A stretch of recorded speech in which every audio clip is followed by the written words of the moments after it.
Meanwhile, the Zimbabwean opposition party Citizens Coalition for Change says it won elections and not Zanu PF. The country's electoral commission declared Emerson Mnangagwa as the winner in the highly contested elections. But Chamisa's party is challenging the results, saying it's flawed. Let's speak to Farai Marapira. He is the Zanu PF Director of Information and Publicity, and he joins us now live from Harare to respond to these claims. Mr. Marapira, thank you very much for your time here on ENCA. Just first of all, your response to Chamisa accusing Zanu PF of electoral fraud and an electoral or ballot paper coup. Well, he who alleges must prove. What we encourage Mr. Chamisa to do is to stop speaking rhetoric and start putting facts on the table.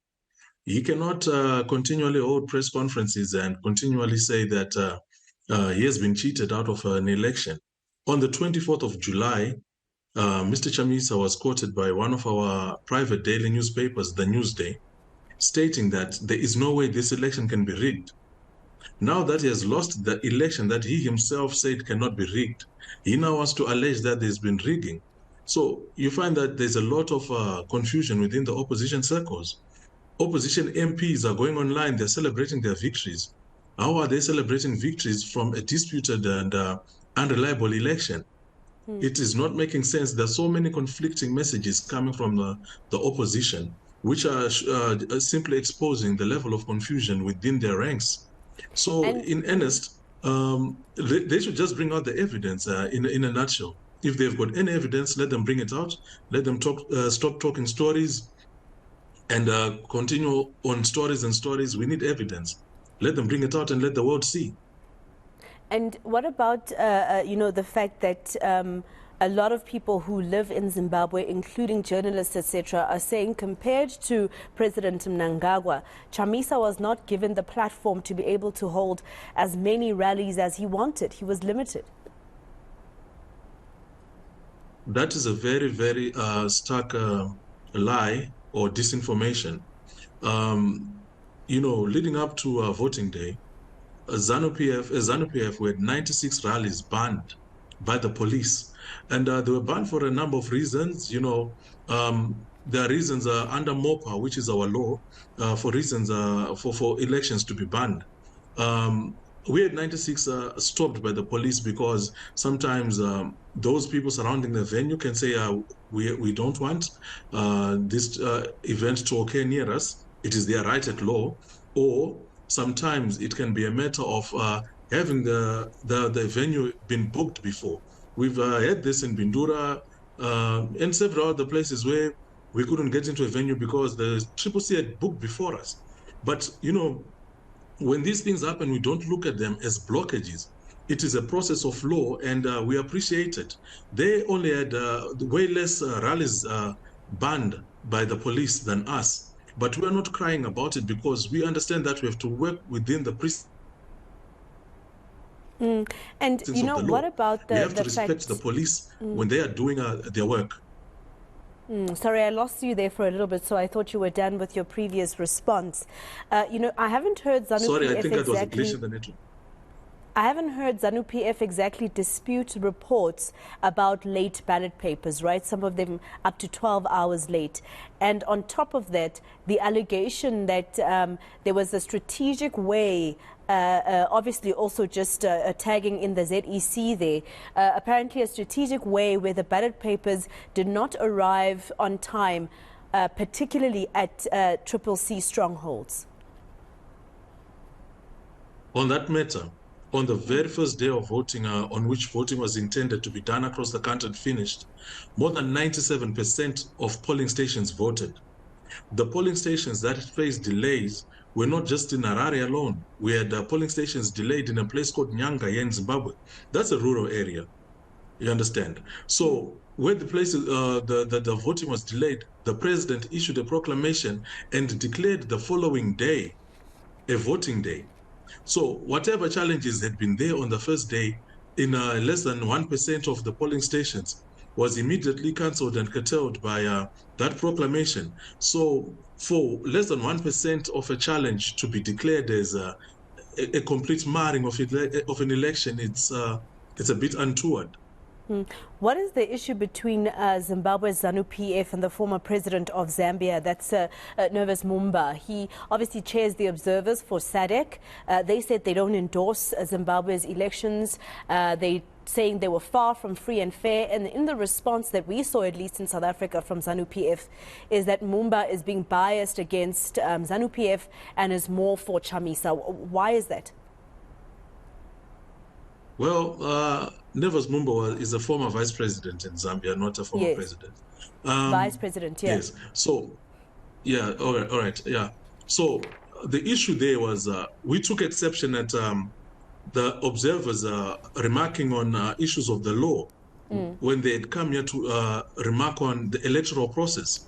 And if you look at it, these are preliminary reports. So as Zanu PF, we're not going to spend much time responding to it. We're going to wait for the final report. We assume that with this preliminary report, they might have been hurried and they might have done this before fully consulting all stakeholders, fully getting hold of all of the facts. So we're going to wait for the final report, and then we'll duly give a full response on that at the time it is released. All right. So already, though, you are already criticizing him, the vice president, the former vice president of Zambia. So already by saying that he is biased against you before they even conclude, like you're saying, and saying that you will respond later. But at the same time, you've already said that he's biased. How does that work? Well, the leader of the delegation of the SADC Observer Mission is an individual. He's not the observer mission. And yes, we take exception at him because of his historicity with the politics of Zimbabwe as an individual. So that is where our differences as Zanu PF are with him. But be that as it may, he is not, he's a fiduciary leader of the SADC Observer Mission. When the final report is out, we believe it will be with consultation of all countries. We are a voluntary member of SADC. We respect SADC a lot. We respect their opinions very, very much because these are our brothers. This is the community we live in. So, yeah, we will just wait on the final report. We will not continue dwelling on differences that have come. What simply happened is they made a statement and we just made a comment on that. But of course, it has been blown out of the water to appear like it was a major kerfuffle, but it was not. Talk to me about how close the results were. I mean 2,300, or rather 2 million, 2.3 million against 1.9 million. That is a very close, result. I'm sure you would say that it's just short of just a few hundred thousands compared to how the Zanu PF would perform in previous years. When you look at that, are you concerned at all as Zanu PF that the electorate in Zimbabwe seems to be shifting to a different trajectory compared to your promises? Contrary to your assertion, as Zanu PF, we've widened the margin. If you look at the results for 2018 and the results for these elections, as Zanu PF, we have gotten more votes compared to 2018, and the opposition has received less. So in our opinion, we are widening the gap.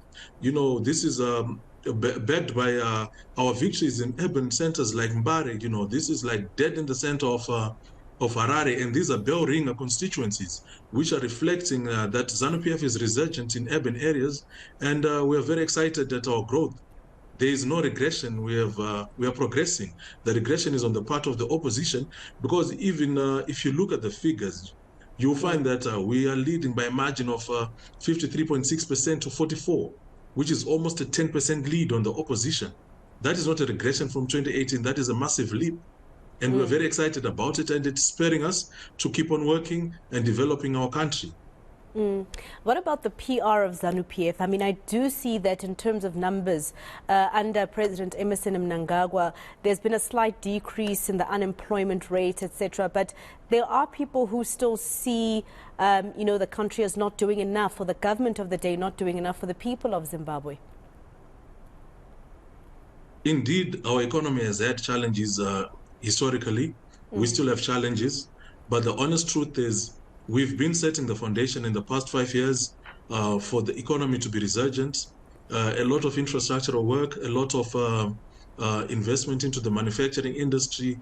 You look at 2018, 27% of the things on the shelves were Zimbabwean. The rest were to import.